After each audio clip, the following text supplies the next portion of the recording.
Alors, salam alaikum. Namoon naa leen de. Je sais pas. On me voit. Son bi baax na. Ouais, Lamine, le combat continue et sera encore plus âpre. Est-ce que vous m'entendez? Le son est bon? Son bi baax na. S'il vous plaît, faites-moi signe.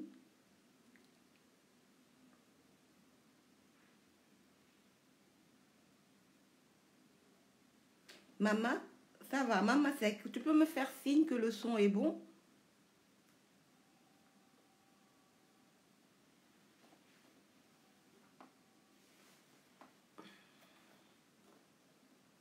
Super. Alors, man, j'attends pas. Hein. Je commence quand il s'agit de faire un live. Je commence dès que... En fait, après, les gens pourront regarder. Et ma note, je voulais parler de deux choses.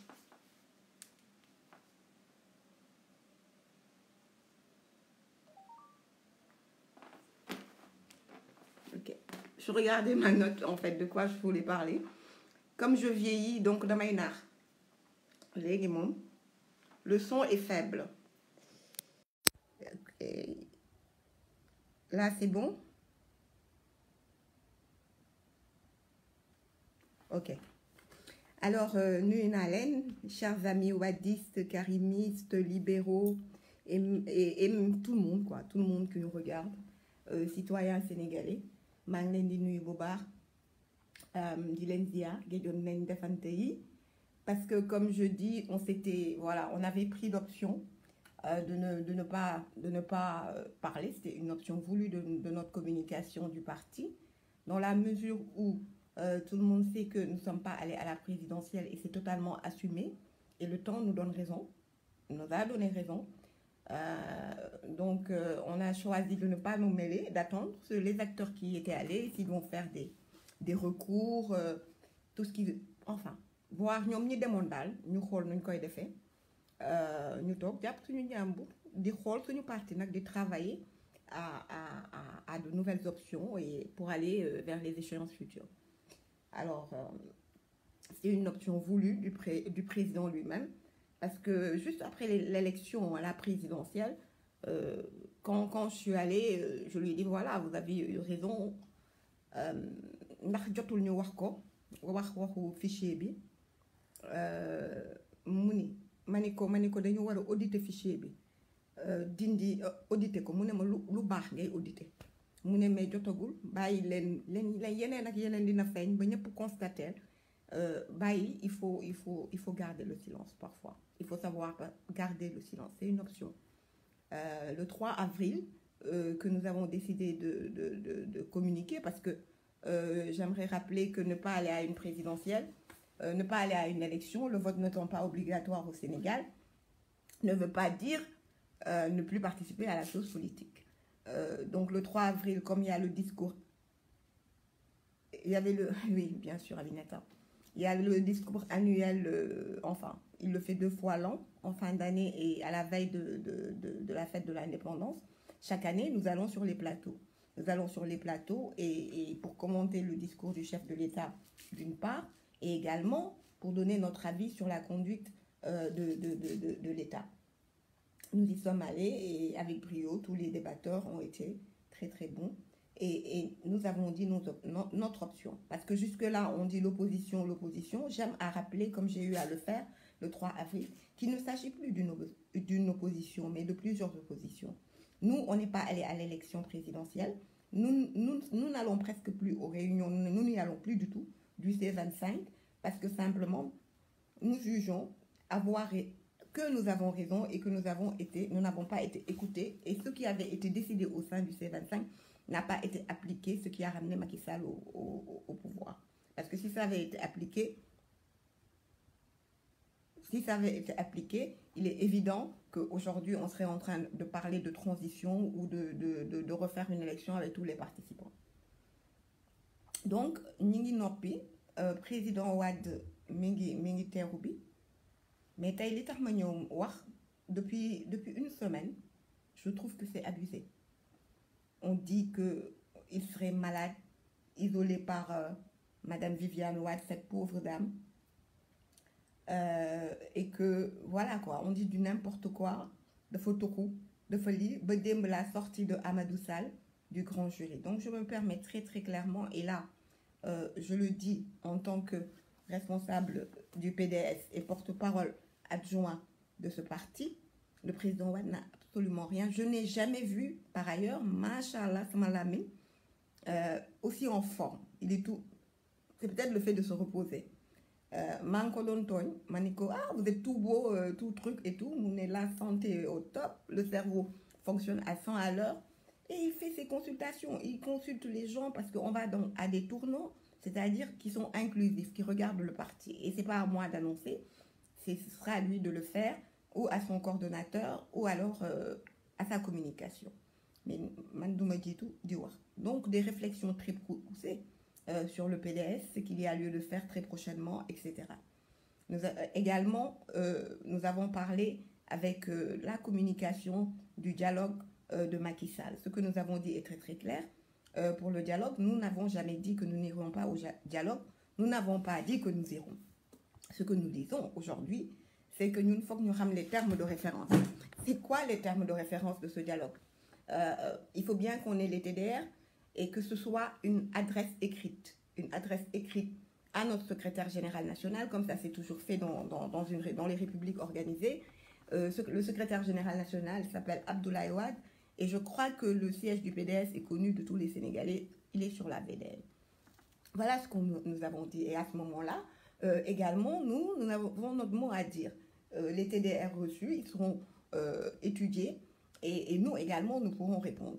Nous pourrons répondre et dire, par exemple, nous voudrions parler de cela parce qu'il est inévitable qu'il y ait dialogue. On ne peut pas aller à une prochaine élection, notamment les locales ou les législatives à venir, sans parler du processus électoral. Il ne sert à rien, avec ce fichier-là, d'aller à une élection. Les locales, on va se retrouver, Macky Sall va prendre toutes les grandes villes, sauf peut-être des villes comme Touba.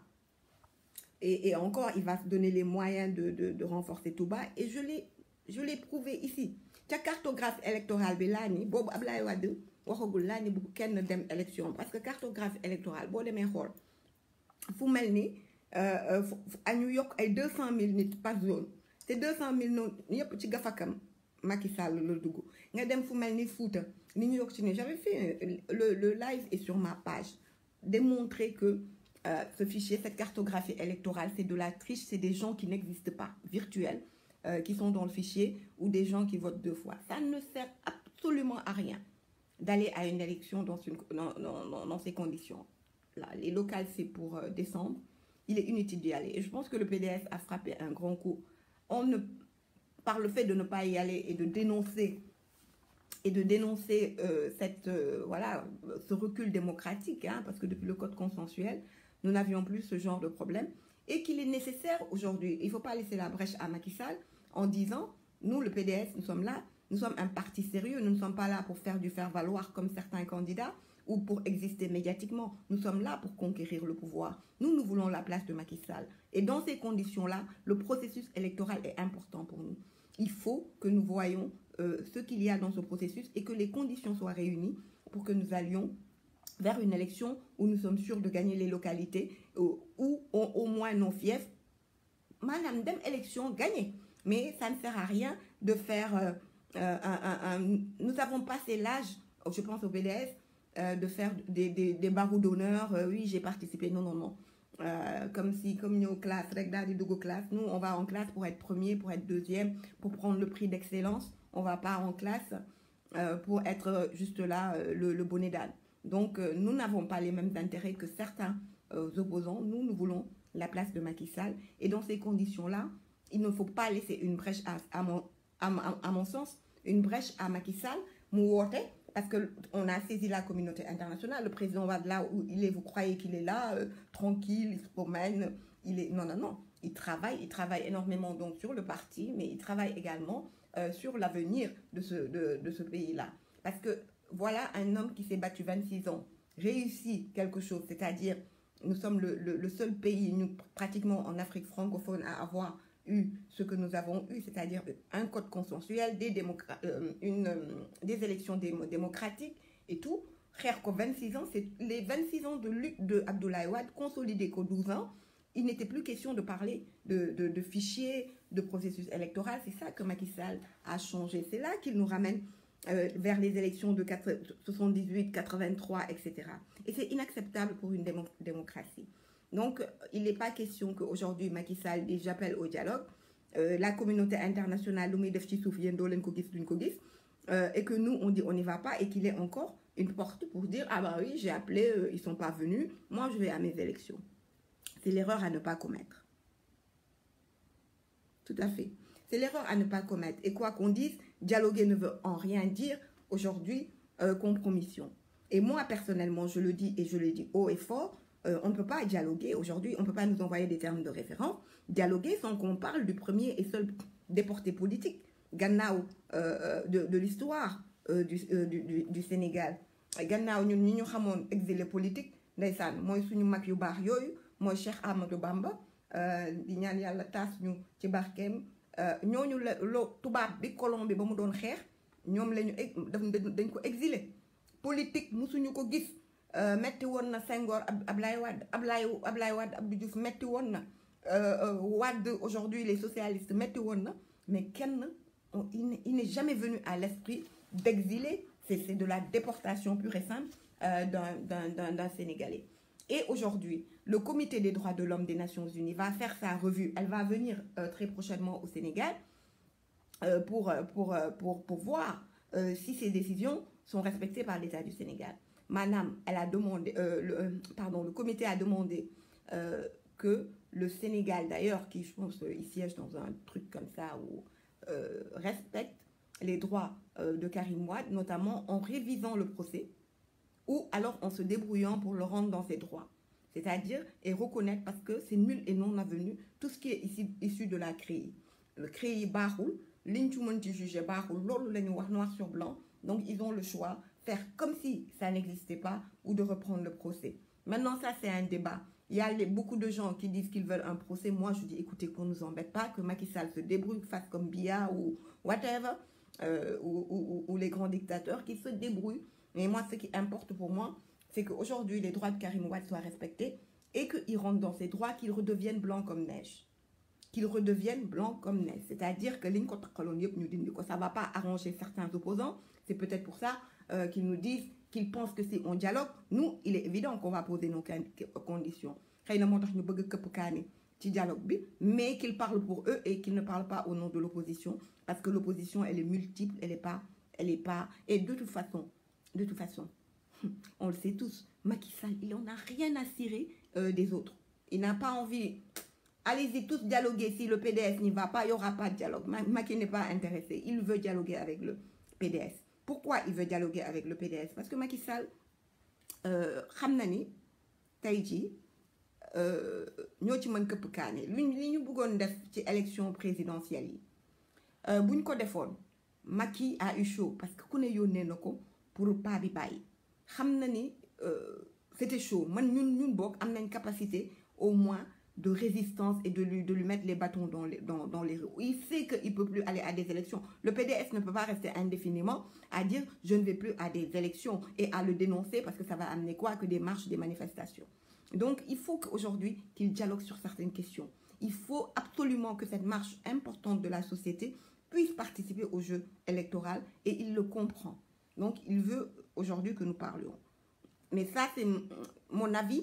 Le PDS va certainement parler du processus électoral. Mais moi, à mon sens, et ça, je le dis haut et fort, on ne peut pas parler du processus électoral. On ne peut pas dialoguer avec cet homme sans parler du déporté politique. Le déporté politique, l'unique déporté politique du Sénégal, et ça doit être le combat de tous. Pourquoi je le dis?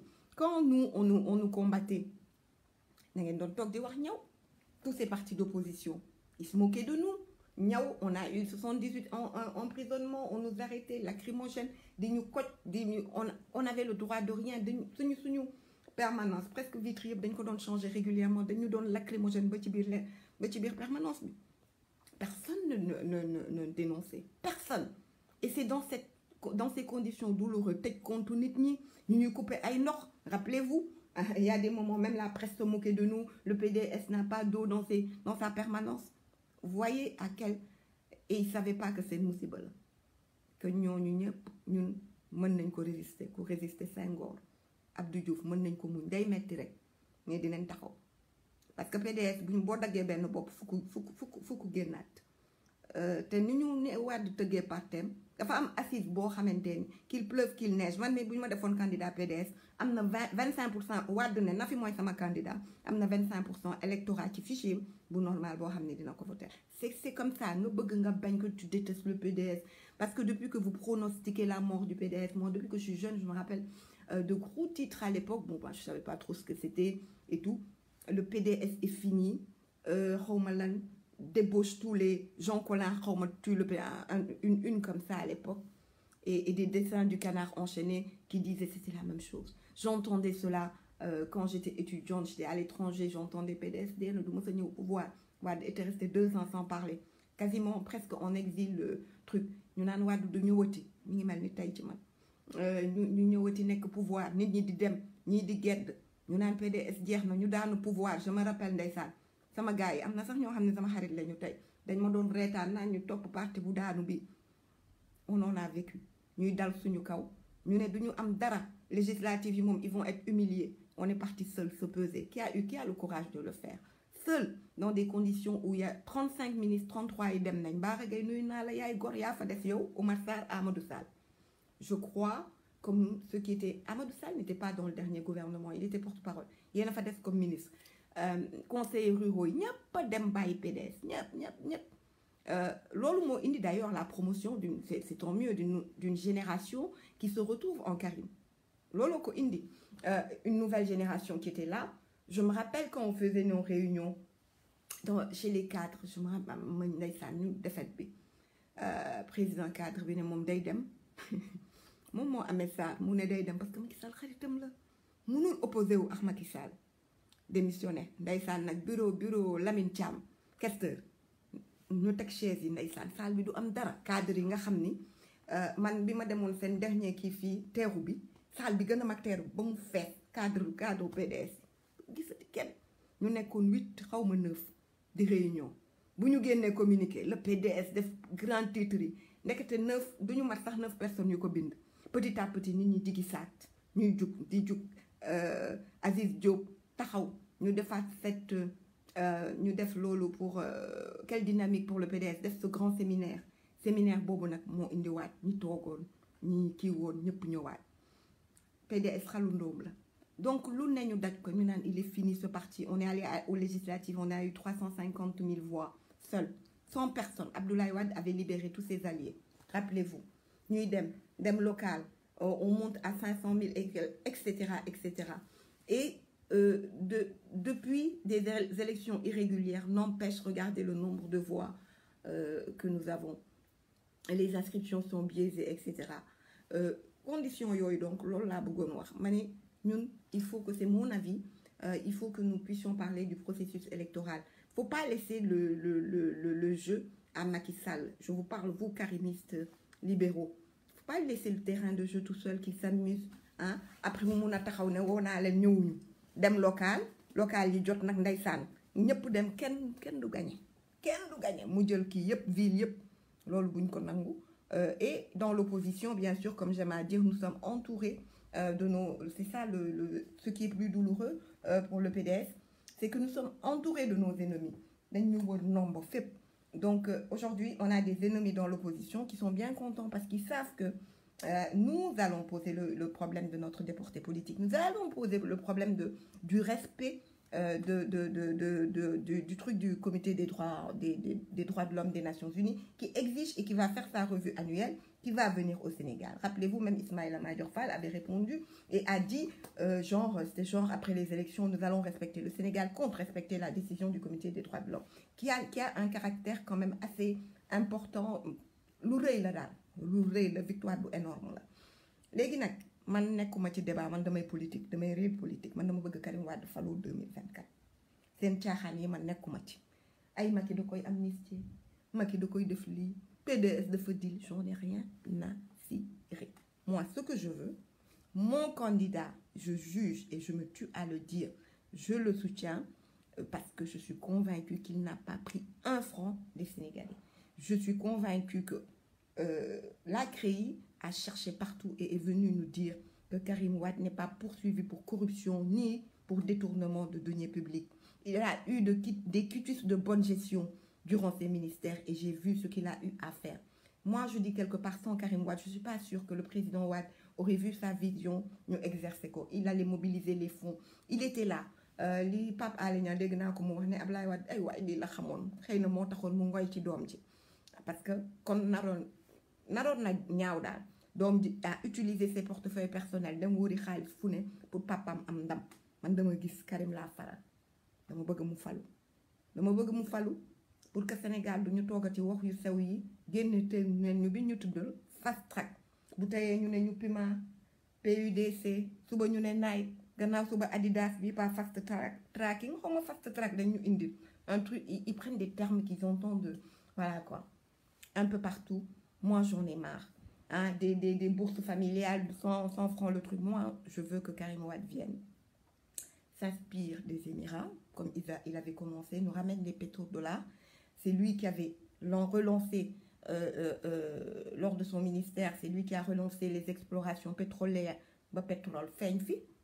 D'ailleurs moo tax ngay dégg sax turam ñu doon wax ni moo signé wul ba on a vu que Karim n'a jamais signé pour l'autre là tubaab bi ñu tuddati waaye xaritu Aliou Sall bi ki copain wam bi. Donc ñun ñoo indi Wade moo xam ngeen ni Macky amul xéwal boobu moo feeñal gaz ak pétrole. Karim Wade moo ñëw ci ministère relancé ko mu ñëw xam na nuñ koy liggéeyee loolu moo doon liggéeyam ca la city di wax ak di conseiller dëkk yi ñu leen di conseiller financer leen def leen lii def leen lële def leen mangoog Franck Timis def leen lii xaalis bi fii ngeen koy def am leen fonds souverain loolooy liggéeyam. Kooku laa bëgg man mu falu ñu génn ci misère bi ñu génn ci wax bu sew bi qu'on aille vite, c'est-à-dire qu'on se permette aujourd'hui regardez le Ghana comment ils ont fait. Le gars il a dit qu'il prend plus un franc. Le président il dit il prend plus un franc de financement du Fonds monétaire international et de la Banque mondiale, que le Ghana va s'autofinancer. Ce qu'il a fait va faire un budget totalement financé par le Ghana et il a réussi.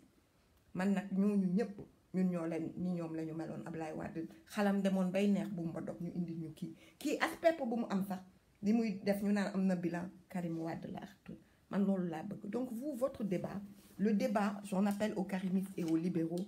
Moi je le dis haut et fort et assumé. Noko dugal ci moo xam. Je me rappelle quand le président Wade, quand Karim était en prison, il voulait le libérer à cause du groupe de travail des Nations Unies. ñuy dox dem ci xalif bi jaabante ñu woowee Wade na leen bu ma kenn woowati ñoo ko fa dugal mais qui se débrouille pour génne ko loo leen may laaj noo leen di def bu ma laaj nu ma lay def mu taxaw fi meeting ne ko ni nga def ba dugal ko def ko bu ma kenn sonal. C'est ce que je dis à Macky Sall. S'il veut respecter le comité des droits de l'homme qui vient dans quelques mois, nous ko defee baax na ko dugal ci barigo diwtiir na ko awale par la mer na ko awale par le sous-sol. J'en ai rien à cirer. Moi ce que je veux c'est qu'en 2024 Karim Wade soit le candidat du Parti démocratique sénégalais et avant cela secrétaire général national du parti. C'est tout ce qui m'intéresse. Moi les débats maintenant c'est fini. Les débats là nekk fi kii di wax maa ci taay. Je gère les intérêts de mon parti et les intérêts du Sénégal. D'autres m'ont fait talk sax di naan non sama dënn di jug ak Macky Sall lu ko neex na def nu mu ko awalee na def mais na respecter les victoires de Karim Wade. Ça c'était pour parler donc du dialogue. Et pour terminer, je lis partout que Maître Sall aurait dit que Abdoulaye Wade n'habite pas au Terrou-Bi parce que amul xaalis bu mu defaree këram. Il n'a jamais dit ça et c'est ce que j'ai toujours dit. Maître Sall musul wax loolu dañ ko laaj mu ni mënul dugg ci kër gi parce que dafa nekkoon en construction. Rappelez-vous ñun bi ñuy daanu dafa nekkoon dañ ko doon defaraat ñun suñu nguur daanu ñu saisir kër gi CREI yi moo saisir kër gi Macky Sall taxawaat ne y a un an mu ni mooy to période législative bi boobu yooyu yëpp mi ngi bëgg xam naa ci boobu ndeysaan mu ni day delloo Ablaye Wade këram xam nga Ablaye Wade juriste la mu ne nag fa mu ko awale woon ba nangu kër ga na ko fa awale waat procédure judiciaire Ablaye Wade looloo indi këram munul egg munu fa dëkk parce que c'est saisi la maison est sous le truc de la CREI loolu la Maître Sall expliqué waat ci grand jury ñu ni ko mais léegi comme ñi ngi leen koy rendre yéen a ngi ci procédure yi lu tax doo leen ko eggali ngeen dëkk fa mu ne leen mais Ablaye Wade amul xaalis il n'est pas riche lii de la wax j'ai vu des gens dire oui il avait 8 milliards de fonds politiques pendant 12 ans doomam a ngi Qatar Ablaye Wade et c'est le mal de nos partis politiques c'est ainsi en Afrique Ablaye Wade si je me trompe mensuellement am na budget 14 millions boo xamante ni par mois dafa tegu ci ndoddam mooy ñi muy toppatoo mooy ñi muy fay mooy permanence yi mooy c'est-à-dire li mu yenu ci boppam moom Ablaye Wade il a des frais fixes Ablaye Wade ñi ko yaakaar foog naa Macky Sall du gis sax autant de gens il aide beaucoup jàppale ñu bëri da doon liggéey ubbi Dubaï waaye talatu ko ndax situation yi mu nekk jàpp parti bi indi problème doo dem élection processus bi baaxul lii wëkk lii exilé son fils on dit qu'il adore son fils moi comme si moi je détestais Ablaye et d'ailleurs j'aime à demander je pose toujours la question de savoir Abdoulaye Wade a aimé tellement de fils qu'il y en a un qui est devenu président il a jamais fait pour Karim plus qu'il n'a fait pour d'autres au contraire même je pense il a beaucoup fait pour des hommes politiques les nommant numéro 2 les nommant directeurs de campagne il a énormément fait parce que boo xoolee tey espace politique bi mën nga wax 80% Ablaye Wade moo leen formé léegi ñu ne doomam bu mu jur moom par le seul fait d'être Wade son fils il n'a pas le droit d'être soutenu par son père et son père est le secrétaire général national si Ablaye Wade ne veut pas soutenir notre candidat ñun dañ koy putsch mu jóge fii c'est tout ñun ñoo voté Karim Wade donc c'était entre parenthèses pour dire que il y a beaucoup de dépenses yoo xamante ni ñun fekk xam nga di juger nit si sa vie yow ta vie un peu restreinte ou parfois minable di saaga nit xamoo lu mu yenu c'est un homme de grand cœur c'est un homme kilifa la c'est un patriarche et il a un grand parti et dans son parti il y a énormément de gens yoo xamante ni doo leen sax xam ci dëkk àll yi ci au fin fond ñu ngi toog ak seen ngor seen tànk yi bu ko ci xool seen loxo yi parfois dañuy ñëw ba fii di rang pour gis ko ñooñu pour lan rek am lu ñu yóbbu bay Ablaye Wade il y a beaucoup de gens qui comptent sur lui donc voilà c'est ce qu'il a dit ne ko léegi amul mais c'est vrai on va à des élections defar dem élection rek lui il le disait c'est presque 1 milliard 2 milliards qu'il dépense pour bu ñuy dem élection parti déjà rek yéen xool leen calculer leen chaque élection ce que ça nous coûte nous chaque élection on donne 5 000 francs par siégeant et chaque bureau de vote il y a 2 siégeants ñun duñu am melu ñu ñii de opposants yi dul couvrir on couvre le territoire on demande à chaque au responsable chaque siégeant dañ lay jox 5 000 pour jox la añ 5 000 pour li nga siéger ça passe 2 siégeants la ñuy def suppléant ak titulaire il y a 13 000 bureaux de vote fan lay jóge fan lay jóge poste Ablaye Wade moo koy lijjanti dugg moo koy lijjanti. Il a des charges, voilà. Maintenant, il n'a pas pu travailler toutes ces années parce que simplement Macky Sall est là. Et au lieu de vous offusquer de cela, au lieu ngeen seen l'hypocrisie, au lieu ngeen am patriotisme, ndax bu ñu leen ko defoon seen baay du leen neex, au lieu de vous offusquer de ce truc-là, vous êtes là à débattre. Non, il a eu 8 milliards par an pendant 12 ans.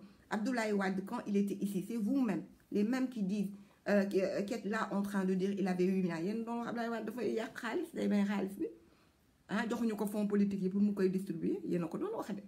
Abdoulaye Wade l'a dit très clairement mu ni dafa teg Karim teg Baldé ak Thierno Ousmane mu ne ñaari yëf de laa leen koy wax. J'ai des ennemis man awma ay adversaires dama am ay ennemis à travers le monde. Jigéen ak xaalis ngir yàlla tegeel leen ma ko nale ba affaire bi passé ba lii yëpp passé parce que buñ ñuy jàpp wala di ñu kii ils vont man bu ma fi jógee dinañ ma seet lii la Ablaye Wade wax dinañ ma seet et je le sais depuis que je suis au pouvoir moo tax du ma def loo xamante ni doy na waar moo tax Karim bi ñu ko toppee man dama ci am fierté dañu doon wax yëpp ñu mel ni journaliste yi doon bind loolu ñu ngi mel ni du moom waxatuñ fi sax ñu ji ñoon Karim Wade créé yi ba mel na ni du ñoom ay sos yu kese donc voilà un homme ci loolu la nekk donc ñu tere ko liggéey parce que Ablaye Wade benn consultant sam mën na ko permettre mu dem am assez d'argent pour benn élection. C'est ce que Macky Sall a dit. Macky Sall n'a jamais dit que président Wade crève la dalle, qu'il n'a pas de quoi manger. Non, c'est pas vrai. ñi ko yéene nag di ngeen fande Ablaye Wade du koy torox Macky Sall nag mii contexte situation bi moo ko doomoowul waaye Ablaye Wade diir naa sax ñu naan am na ay président yu mu mere c'est pas vrai amul koo xam ni Ablaye Wade fu mu toog lay xamu leen kooku yéen a ko yeb Ablaye Wade président bu mu bëgg wax ak moom ñu ngi koy toppatoo am na yeneen doomu président ñu dul nii am na yeneen doomu buur bu dul Macky Sall tey ji yéen sénégalais man saa yu ma demee teewu bi toog il est en pleine forme de waxtaan doo yëg sax ni ndax nag itam mi ngi ci jàmmam mais j'ai mal Ablaye Wade ñu nangu ay këram ngeen toog tey di werante naan lii wëg lii yéen a waroon taxawee buntu point E sénégalais yi ñoo waroon taxawee buntu point E ndax Ablaye Wade bu dee benn fan am na loo xamante ni am nga sa alentour ku bénéficier ci Ablaye Wade bu dul yow directement am nga ko sa alentour la ma xale ba waxoon ne ma man maa bëgg Wade puis musuma ko gis musuma lekk kii bokk ma ak moom dara mais 10 000 francs yi da doon circuler kii ma ak moom téeméer Macky au moins ça ngeen toog nag tey di débat journaliste yi amuñu lu ñuy bind lu dul li da ngeen bëgg mu waxagul Ablaye Wade kenn di ko diriger pour mu wax il parlera quand il aura fini ce qu'il a à faire il s'exprimera donc ngir yàlla bàyyi leen jàmbur ngir yàlla feebarul te feebar nit lay dal feebar du dal je veux dire un mur du dal une chaise c'est humain amul gàcce mais feebarul Viviane Wade bi ngeen jël naan moo isolé Ablaye Wade mais arrêtez cette dame là damay wax toujours bu doon sénégalaise comme ñun bu doon jullit comme ñun dañ koy boole ci jigéen ñu tedd yu ñuy tudd c'est une grande dame une brave dame boolewul dara ko wax lu ne muñ na ko musul dépassé duggul suñu parti ruube ko Viviane Wade lu mu def ci social amul femme épouse de présidente bu ko def ndax moom du def pour maye pour gistal may la benn 100 000 francs wala tabaxal la douche day tabax lu mu tuddati day former dafa xeex VIH sida ba mu reculer ba ñu nekk le premier pays en Afrique de l'Ouest daf ci teg bakkanam dafa Ablaye tabax ay hôpitaux jënd ay machine radiothérapie bu mujj yàqu bii ñu doon wax ko defa indi ñu ko defaraat fondation elle a beaucoup fait cette femme là mais du ko def mu ngeen gistal avant ça nag te moom xaarul ba doon président de du naa fekkul am xëyul suba ñu naan dafa baax madame Viviane a fait ceci dit parce que dafa am caisse noire madame Viviane avant yéen a ngi fàttaliku les femmes de Thiaroye waaye mag yi bu ñu fi nekkee nañu wax yàgg naa def ay association di former ay jigéen di def des potagers di gunge truc yàgg naa def lu baax dans la plus grande discrétion ndax moom deful ngir ngistal dafay def parce que c'est un devoir pour moom sacerdoce la pour moom donc laissez cette dame tranquillement elle a toujours toute sa vie di muñ ñu moom si boppam jugé nañ ko jàpp nañ ko fi di ku xaw ma naka sûreté nationale mu koy muñ toog di muñ sëyam ñu jàpp jëkkëram a ngi tëj mu toog âge bi mu am ñu jàpp doomam bu góor benn doomam bu góor est-ce que mës ngeen ko dégg mu wax lu ëpp mës ngeen ko dégg mu yuuxu wala mu saali c'est une grande dame ma ni na ngeen ko bàyyi amul sax mentalité boobu du sax dugg moom ci yëfu politique mel ni ñu ma xam nommewul ministre nommewul communication nommewul kenn duggul suñu parti ruubewu ko tasu ko tendanceul kenn ci biir parti bi elle est très discrète jàpp ñàmburam elle soutient son homme dans l'ombre donc laissez cette dame tranquille le jëkkëram dara jot ko macha allah seen gémmi te yàlla na yàlla yokk ci barke Serigne Touba ñi naan waaw Ablaye Wade dama bëggoon mu fekkee bu Karim di falu da koy fekkee yéen kon Ablaye dara du ko jot 2024 mooy gunge Karim mu dugg palais cet homme est un phénomène de la nature da ngeen di war a bàyyi loo xamante ni ça nous dépasse parce que yàlla moom nit moom mooy xool lu ko neex lu ko sóob mu def ko njabootu Serigne Touba ñëpp a ko ñaan Ablaye Wade dafa am loo xamante ni mayu yàlla la nañ ko nangu werante ko di ko débat sax mooy werante ak yàlla ak kawte mëninam yàlla ak ay kawte nu ñu koy waxee yi mu mën a def donc laissez cet homme tranquille moi man day li ma ko gis li ñuy waxtaan yenn yi sax mujj gi mi ngi may tooñ man non yenn yi sax ba tojal ma économie xaw ma lan ak lan mu ne pour terre à terre pour nul non kooku dara maanaam alhamdulilahi rabbil alamin tout boo nag xam nga rek dafa bëgg sañse def daalam def kolam mbaxaneem ay modd kii woom non le président Wade yàlla na yàlla yokk ay fatam gis nga nag ngeen bàyyi ñu koy wax dégg naa Idrissa Seck da ko doon tooñee kenn dafa ñëw ne ko paa bi mag la bu fi jóge woon temps yooyu ils étaient au pouvoir mu ne ko noppil ku ko tudd de jiitu ko bàyyi leen di ko tudd barki démb am na ko taxaw ci télé bi ba ma def ci poste ne Ablaye Wade dafa war a régler partem ndax mag la c'était lors de la présidentielle juste bi muy ñëw mu ne mag la te dee day bette yàlla na yéex anam jiitu na ko nañ leen bàyyi xel ci lu ñuy wax nañ leen bàyyi xel ci wax yu bon yi yàlla mooy tànn lu ko neex di ko def bàyyi leen ñu fi suñu Ablaye Wade mu gudd fante wér bàyyi leen fi suñu Ablaye Wade ñun ñu koy gis di bëgg ñun mooy suñu moteur ngir yàlla ak yonante bi yéene leen seen bàyyi yéen yi leen juddee ak feebar te bàyyi Ablaye Wade nga xam ni moom au delà de ñaari doomam yee dafa njabootee ñëpp ñun dañ ko jàppee comme baay wala maam sénégalais yi dañ ko bëgg bàyyi leen ñu ngir yàlla ñu koy seeti di root ci moom ngir yàlla ak yonante bi soyez grand et digne nekk leen ay jullit bu ñu jógee Sénégal dëkk jullit la c'est pas vrai nan ngay mën a yéenee nit comment vous pouvez aller aussi loin laissez-le tranquille alhamdulillahi rabbil alamin may sa coro masamba ak may sa ak masamba ñu ngi ci jàmm di xoolal te du tax nag ngeen gis ko suba de loolu ngeen bëgg du am donc mi ngi sant yàlla xiiful marul waaye yéen boo leen di wax leen nag Macky Sall bi ko teg condition yi Ablaye Wade ñëw teeru bi la dëkk fayaluñ ko de dégg naa ñu naan état ko fayal c'est pas vrai moom jàmbaar ji mooy fayal boppam ba pare nag bu leen fàtte ni dafa jël du benn kii de sécurité am ñëpp dañuy am foofu kii chambre ak kii presque tout au fond tout un étage am salle de conférence permanente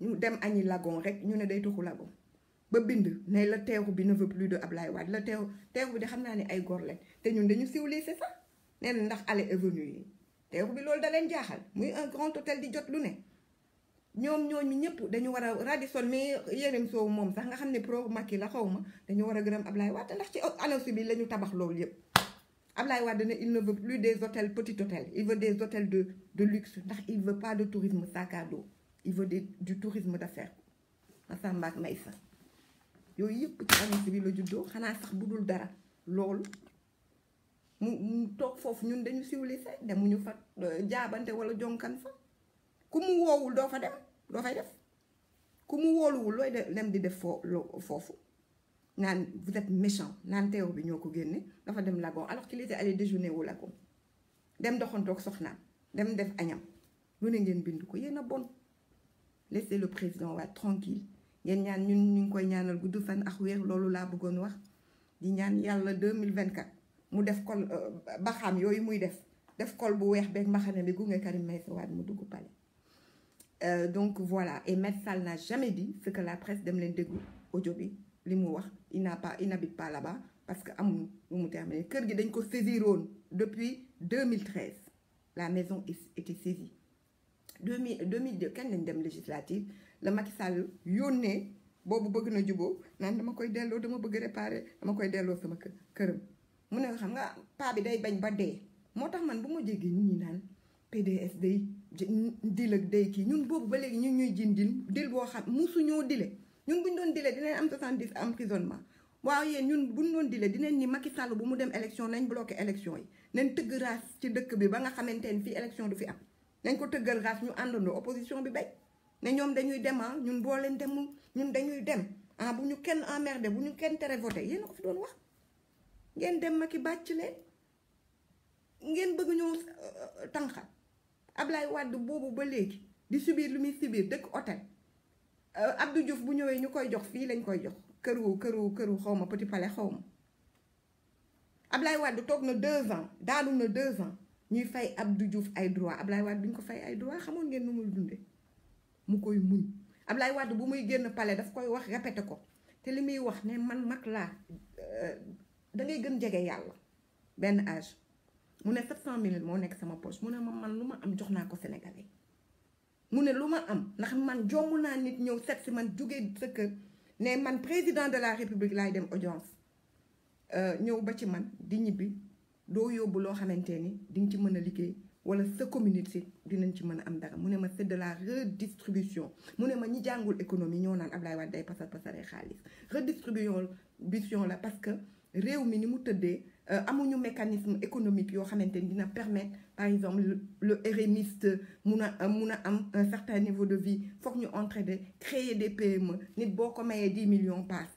bu demee xam nga ni passé wul 10 millions mook jarbaatam dinañ ubbi dara bon looloo taxoon période Ablaye Wade naat l'argent circulé lu mu 8 milliards yooyu lu mu am deful nii ñi fi toog de Marème Faye mooy téye ñii dañu yokk 11 milliards la ñu am Marème Faye téye bu jugee tabaxal leen ñaari douze may leen mbuusu garab xaw ma lan ngeen tàccu yéen a baax may leen benn 1 million ngeen ne Marème Faye la plus gentille la plus tout Ablaye Wade a fait de la redistribution et il est fier d'avoir enrichi les Sénégalais parce que c'était son rôle ndax ñooñu mu enrichir du Nafi Diallo nekkul PDS ñooñu mu enrichir du Karim Wade du ay doomam ndax Karim Wade dañ ko topp fu ne ñu ñëw ne kii góor la fu ne Banque mondiale def rapport ne lii tooñ la ñu dëgg seen tànk ci rapport bu Banque mondiale gàcce ngaalaama Ablaye Wade waaye du rien à voir gis ngeen nag lu yées da ngeen doon wax Karim Wade gis ngeen Aliou Sall Mansour Faye nu mu tudd leneen la dëkk Grand Yoff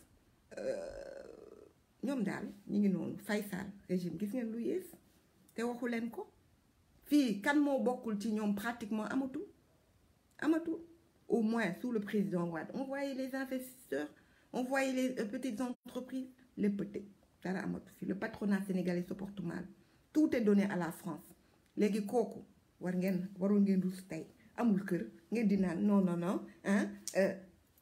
dañ ko war a Macky Sall teg ko yéen jugu leen kaas ko man daal loolu laa bëggoon wax ngeen bàyyi la pression demande à votre sens de l'honneur de l'éthique bàyyi leen Ablaye Wade bàyyi leen ñu suñu papa ji mu gudd fan ànd ak wér dara jotu ko macha allah yal na yàlla yokk ay fanam ñoddi ay fanam may ko wér ak wérle may ko xel mu dal ba mu mën lii mu sumb ñuy liggéey pour PDS pour aller vers une recomposition pour aller vers un nouveau secrétariat pour aller également vers un congrès parce que nag dañuy changer secrétaire général national man de loolu laa bëgg def ko Karim Wade man loolu laa bëgg mooy sama mëbët xaw ma nag luy am on va vers la vente des cartes et tout ça donc mu mën ñu ci gunge ba mu leer ñu mun a itam toog xool nu ñuy xeexee pour le processus électoral parce que ku ci dem élection tu te fatigues pour rien dans ces conditions là ngay sonal sa bopp loolu laa bëggoon wax sama gars yi je sais pas si vous avez des questions si j'ai oublié quelque chose je sais pas ai-je oublié quelque chose en ce moment non mon live c'était surtout pour ça pour ces deux questions le dialogue et pour le président Wade qu'on diffame à tort et à travers J'ai parlé également du comité des droits de l'homme, du déporté politique de Macky Sall. Voilà, je crois que c'est tout, Boumba.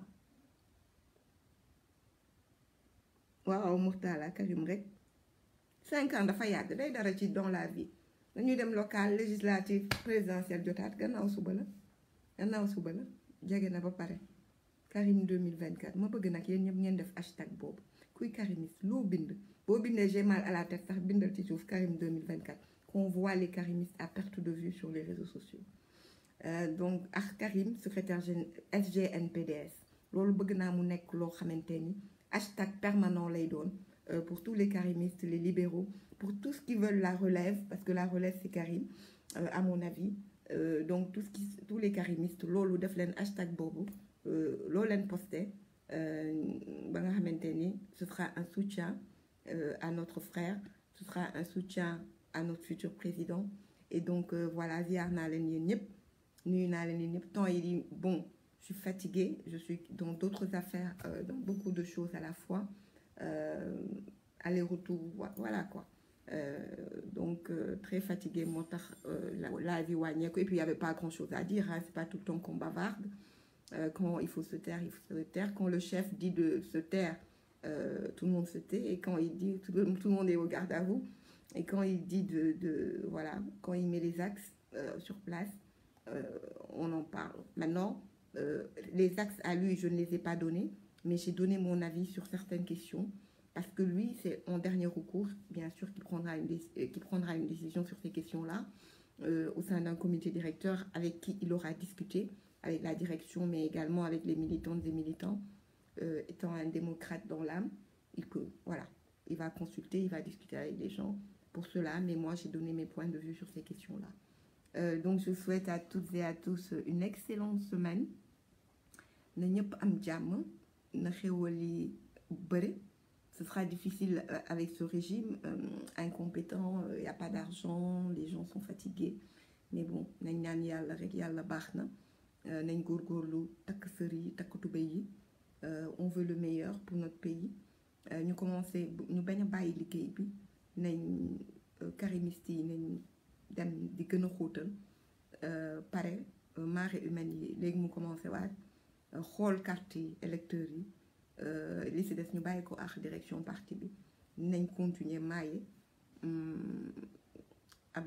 Inch'Allah le comité des droits de l'homme nañ ko déglu yàlla baax na daal du lépp la ñuy wax may ñaan ngir yàlla ak yonante bi bàyyi leen sama live yi ngeen di jël di ko coupité di ko dugal c'est encore ma liberté, je ne veux pas que vous partagiez mes lives.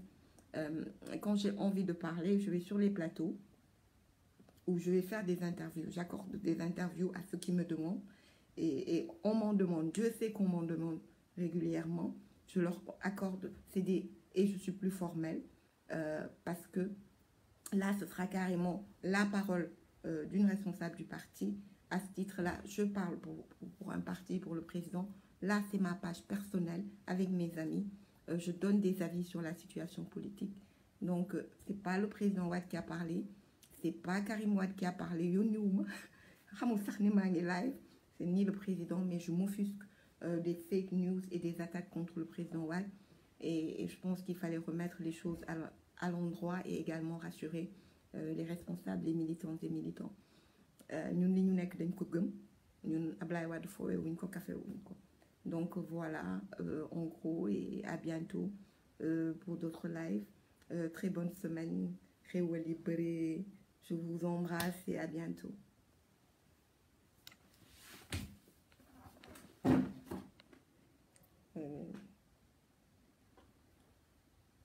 Fan la sax man itam comme kaw